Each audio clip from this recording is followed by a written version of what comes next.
What's up, Godzilla fans? Gojira54 here, and today I am here to do a video. And today's video is again another Godzilla discussion.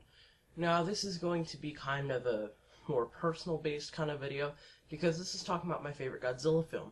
I didn't actually get to reach it on the Godzilla-thon I did a long time ago. I stopped it because, one, it was just hard getting reviews every day, and I tried to pre-record them, and when I did that, I messed up. And also, two, it's just that really nobody watched them, So yeah, but this is going to be a personal-based video. So if you guys probably aren't going to agree with a lot of stuff, you guys may. So your discretion, I guess, is advised. But yeah, so my favorite Godzilla film. Now, before I say it, let's go and list off some of the, I guess some of the honorable mentions and stuff. The first picks. So, of course, the original Godzilla 1954. I mean, that's always a cult classic, People always love that one. Usually, when you go to G-Fest or something like that, you can ask people, like, what's your favorite Godzilla film? I'm sure a lot of them will say Godzilla 1954. Not the, not the King of the Monsters version with Ram and Burr. But, then another one is also GMK. GMK is also another big film, that people like, I guess. So, I mean, it's not a bad film. I like it. So that's good, too. It has good special effects, a lot of good story elements. It's a little different than other Godzilla films, so that's, something new, too. Also, with new fanboys or whatever, with the new Godzilla 2014, I'm sure a lot of them are all like, oh, I love Godzilla 2014. Because if you just look in the comments of some Godzilla 2014 videos, they're like, like, thumbs up if your favorite Godzilla film was Godzilla 2014, and like, 100 people are going to be, like, commenting. It's really insane. But, yeah. I mean, there's also other ones, like, very obscure ones, like Godzilla vs. Megalon, I know a lot of people like. And some of them don't get attention as much as they deserve to, like mine. But also, some of them deserve it, like Godzilla's Revenge or something like that, or Zilla 98, I guess we could call it. But finally, I'm going to reveal mine, and my favorite Godzilla film, which I don't think I've ever revealed on the channel, is Godzilla vs. Mechagodzilla 2. I mean, I love this film to death. I really do. And I do believe this was my first Godzilla film I also ever watched. I just love it to death, literally. Like, even the cover itself looks awesome. Everything about this film. So, yeah. So now I'm going to talk a little about it, and why it's my favorite. Because, first of all, it's the Heisei series, and who doesn't like the Heisei series? The Heisei series is always has been my favorite. Just because that old charm and lore it has to it, Just so many good elements to it, so many good characters in it, so much consistency. You know where everything is going. You don't, you aren't confused with the timeline. So that's one reason why I like this movie so much. Also, though, because Mechagodzilla 2. Mechagodzilla 2 is my favorite Mechagodzilla, as I discussed in the previous one. Now, if you guys haven't noticed, I'm kind of doing a slew of kind of related topics here. Because I did, before that, a different video which wasn't really related. But then I did Mechagodzilla. Now I'm doing my favorite film, which is also related to that. And that's why Mechagodzilla 2 is my most favorite Mechagodzilla, because that sentimental value I have to it. But also, the next one I'm going to do is also going to be related. And after that, I think I'm going to stop there. But yeah.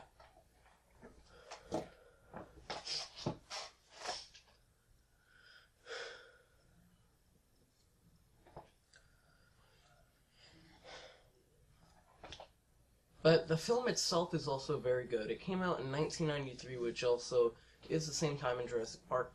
And I will admit, I saw some parallels there because, for one, Godzillasaurus was introduced. Or, Baby Godzilla, which was the Godzillasaurus was introduced.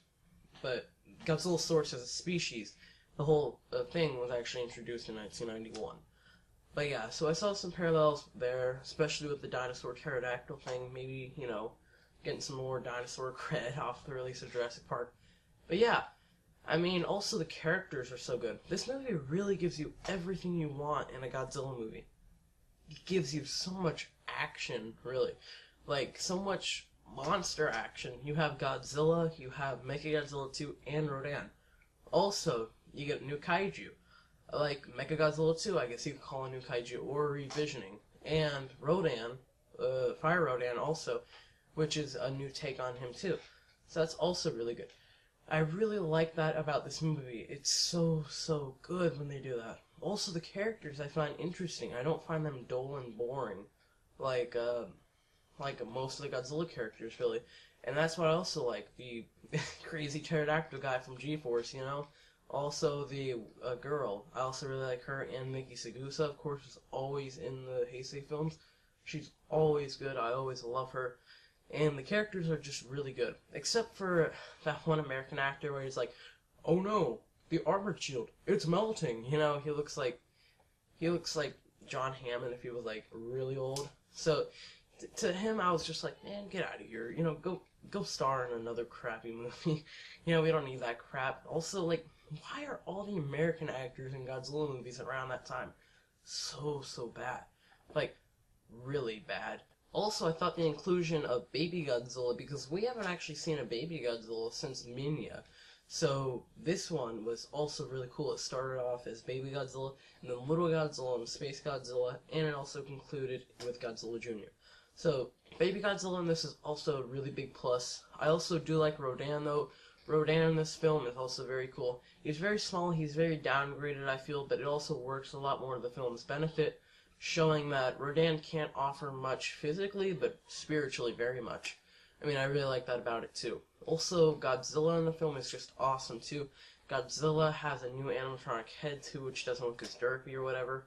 He also looks a lot more, he just looks a lot cooler, I think. He looks a lot more lean and stuff. That's why the 1993 design is, like, one of my favorites, because he just looks so much different from, like, 1992. Kind of like Mothra and King Ghidorah kind of look. He had more of a, I don't know, cat face, I guess you could say. This one, he has a lot better face, I feel. The animatronic works a lot better, too, with the face for the expressive emotions. Also, though, Mechagodzilla, I don't really have to get much into it, but I love Mechagodzilla so much in this film. Also, Mechagodzilla 2, who released this? TriStar? Yeah. TriStar actually named the title, so, like, you have Mothra Battle for Earth. It was actually Godzilla vs. Mothra in Japan. But they just gave them these titles to, I think they already released, like, Godzilla vs. Mothra, let's say. They gave it Battle for Earth just to not get confused. So, yeah. Because in the continuity of the Heisei series, since it wiped everything out but the Godzilla 1954, it wouldn't technically be Mechagodzilla 2. It would technically only be Mechagodzilla, which it is. They never referred to him as Mechagodzilla 2 because Mechagodzilla 1 never existed. So, yeah. Boom. Also, the soundtrack in this film, it is just so awesome. I love it so much. Like, this is probably my favorite soundtrack in a Godzilla film ever.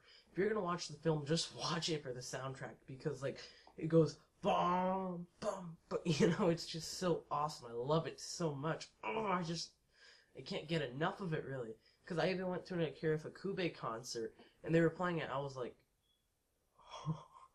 you know, it's like my childhood. It, like, is living inside of me, and it's like, oh, I love it.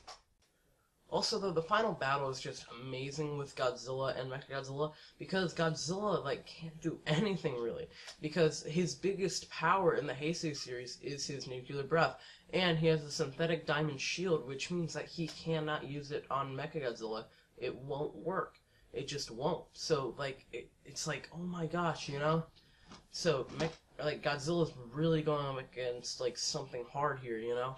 So it's just really hard for him to pull off. He has to get close, and Mechagodzilla, even then, is so bad. He's, like, really bad, you know? He's, like... And also, he kills Godzilla. He puts the shockakers in. He just, like, totally paralyzes him and kills him. But then, Rodan, who previously fought Mechagodzilla, comes over and saves the day by giving Godzilla his life force. So, yeah. I really love that. Godzilla comes up. It's called Rebirth Godzilla with all the kind of, you know, glittery, sparkly stuff. And he just, like... This is the first time you also see the red spiral beam, which is also a big part in the Heisei series. He just, like, goes full, like, oh my gosh, you know? Like, he just busts it out. It's awesome. I really love this about Godzilla in this film. Like, you can tell when Godzilla's just, like, had it, he just lets it out. And he actually catches Diamond on fire. So it's like, what? you know, you see Mechagodzilla burning up, and like he melts the shield, so basically you're done. You know, but yeah, I really love this film so much. That's why Godzilla vs. Mechagodzilla 2 is my favorite film. But yeah. But you guys at home, tell me what you guys think, or tell me your favorite movie, or Godzilla movie, I guess. Whether it be Godzilla 1954, GMK, I also forgot to mention 1984, which also is a big one with YouTubers like OGFan93 and ETN, Robert Rosado. But yeah, guys, that's basically it. But thank you guys so much for watching. Please rate, comment, subscribe. Give a big thumbs up if you enjoyed this video. Again, tell me what you guys think. If you guys think differently, go and tell me down below. But thank you guys so much for watching again, and Godzilla 54 out.